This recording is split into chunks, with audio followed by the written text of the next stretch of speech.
I'm Deborah Rodriguez. From Mason City to your hometown, we've got the information you need. Turn us on at home, work, and in the car. AM 1300 KGLO. Your hometown news station, AM 1300 KGLO. Streaming live online as well at KGLOAM.com. And Mark Vrba joins us. We're going to talk about an event that's going to be taking place coming up on Wednesday, the 2026 Ride of Silence in Mason City. And Mark, we appreciate you taking some time out to talk about this event. Yeah, you're welcome.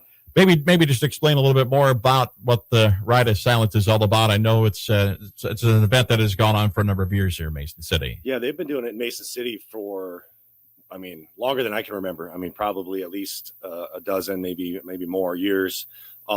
It started actually in Dallas, Texas. I think back in 2003, there was a long endurance rider that was struck by a bus went by and a mirror struck him and he was killed. And then a friend of his just kind of started the movement. And so the Ride of Silence has been around since 2003, and it's a worldwide movement done the third Wednesday of every May to honor cyclists that have been injured or killed while cycling.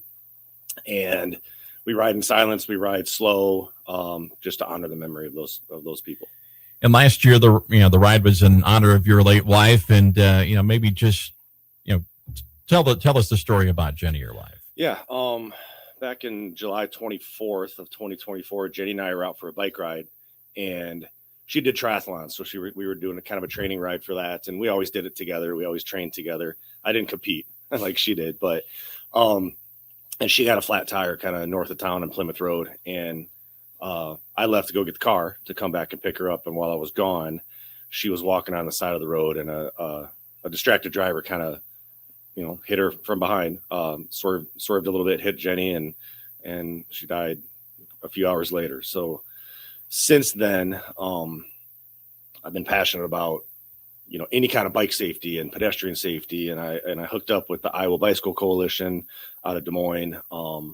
Actually just got on their board this spring, but I worked with them last year really for the hands-free bill to try to kind of get that law passed. I went down and advocated with some legislatures about that, and then started working on the Ride of Silence with some local people that have been running it for years, Steve Schurz and Tracy Cram, and worked with them a little bit last year, and they really wanted to do it in honor of Jenny last year. And so that was kind of our promotion was, we're riding for Jenny. And this year, obviously we're always riding. I'm always riding for Jenny, and we're going to ride in her memory, but the memory of everyone that was injured or killed while cycling. So talk a little bit more about going down to the State House and advocating with not only our local legislators, I'm assuming, but legislators throughout the entire state. It's a bill that, the last few years has been talked about.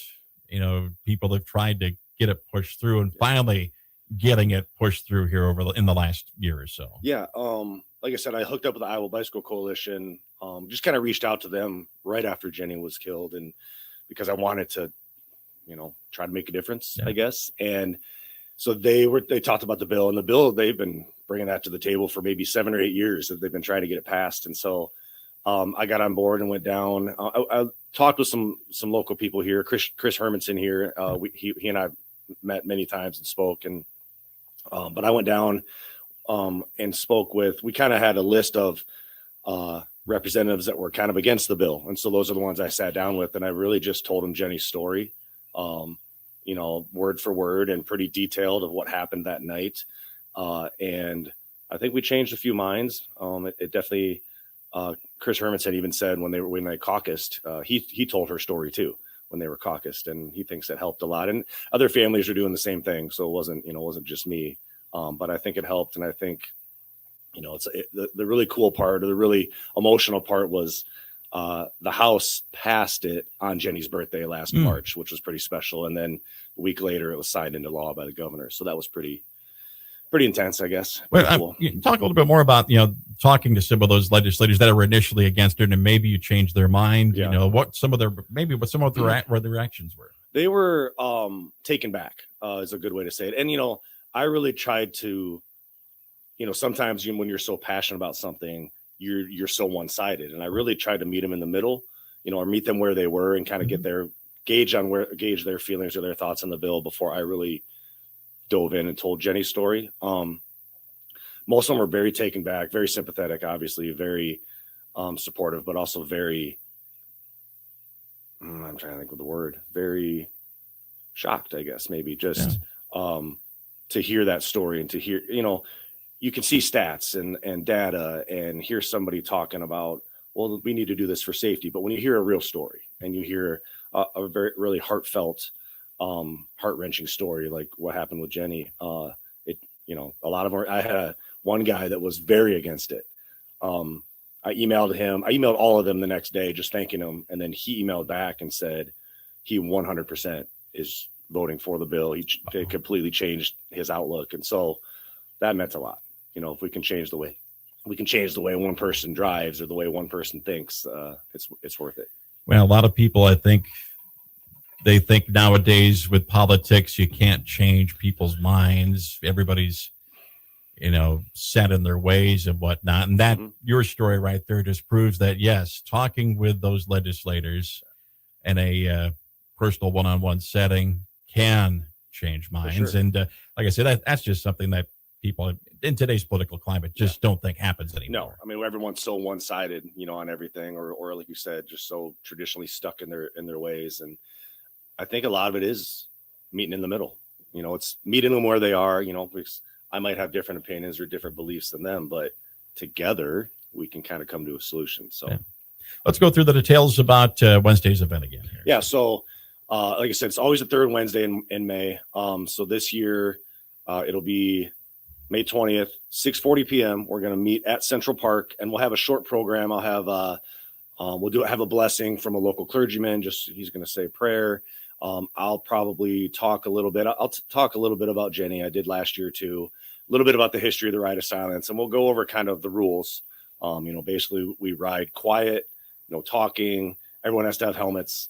We'll ride kind of 2x2, and we'll have. I spoke to the police department yesterday, so we'll have kind of police watching all the intersections that we're going to be crossing. So we'll have safety with that. We may have an officer riding with us. We did last year. We may have one this year. We just ride. It's about just under 7 miles. Like I said, we'll start at Central Park. We'll go east to Monroe up to 12th, kind of do a little loop. We're going to go up by what I call Jenny's Memorial Site on Plymouth Road there and kind of work our way back to State Street and back to Central Park. But no more than 12 miles an hour. And whoever's the two that lead it will just pick the pace, and everybody will just kind of follow behind. So if anybody wants any more information, obviously everybody's invited to come. Yeah. There's no registration needed. Just show up with a bike and a helmet, or if you don't want to ride and just want to show up for support, do that.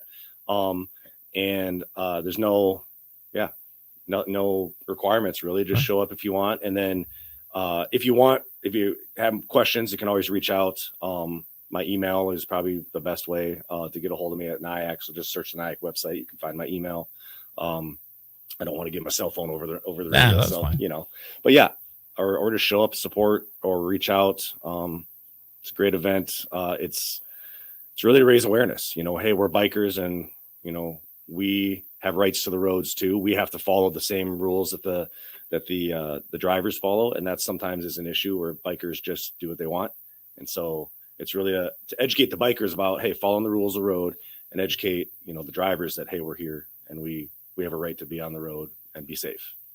Mark, we appreciate you coming in and telling your story and talking about this event. And we'll first of all, we'll cross our fingers for good weather. Yes, and for sure. And we hope we can get a great number of people out there to ride in the event. Yeah, I hope so. Thanks very much. You bet.